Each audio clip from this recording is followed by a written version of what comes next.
Yes. All right. So one of the poems that Stephen mentioned that it was so scandalous that it wasn't published in Burns' time was the Address of Beelzebub.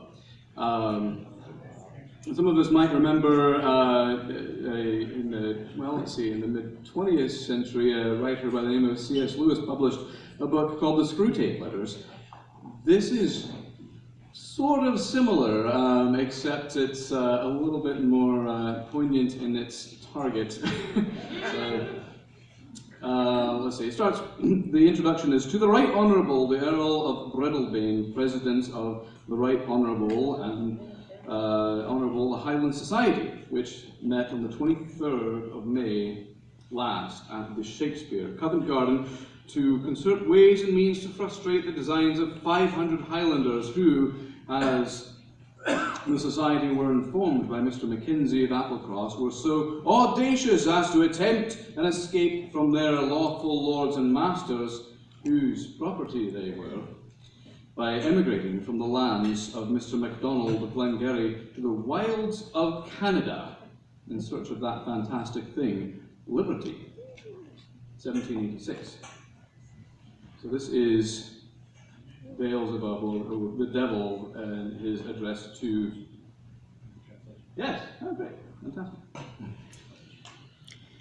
"Long life, my lord, and health be yours, unscathed by 100 Highland boors.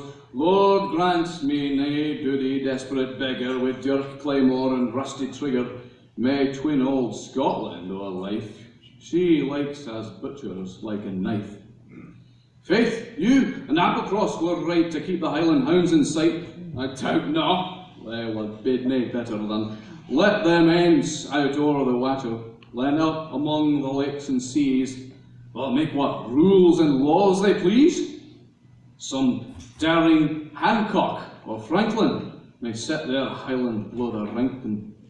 Some Washington again may heed them, or some Montgomery fearless lead them, till God knows what may be effected, when by such heeds and hearts directed, poor dunghill sons of dirt and mire may to patrician right aspire. Nay, sage North now, nor sage of Sackville to watch the Premier or the Packville, and where will you get Howes and Clintons to bring them to a right repentance? To cow the rebel generation and save the honour of the nation. They and bed, what right have they to meat or sleep or light a day? Far less to riches, power or freedom, but what your lordship likes to give them.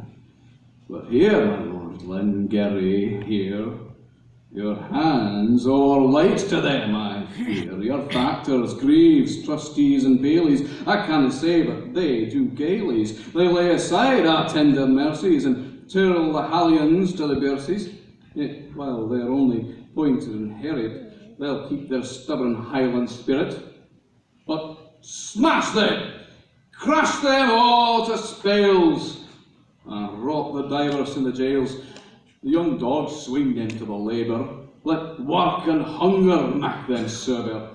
Bahesies, if they're Otlands fossin, let them in Drury Lane be listened, and if the wives and dirty brats come figging at your doors and yet, flapping with dods and grey with beasts, frighten away your ducks and geese, get her a horsewhip or a jowler, and gather the tattered gypsies pack with all their bastards on their pack. Go on, my lord, I'll lang to meet you, and in my house him to greet you. With common lords ye shanna mingle, the bedmost nook beside the ingle, and my right hand beside your seat, between Herod hip and Polycrate. Or if you on your station tower between Almagro and Pizarro, a seat I'm sure you're well deserved it, until you come, your humble servant, Beelzebub. June 1st on a Monday, 5790.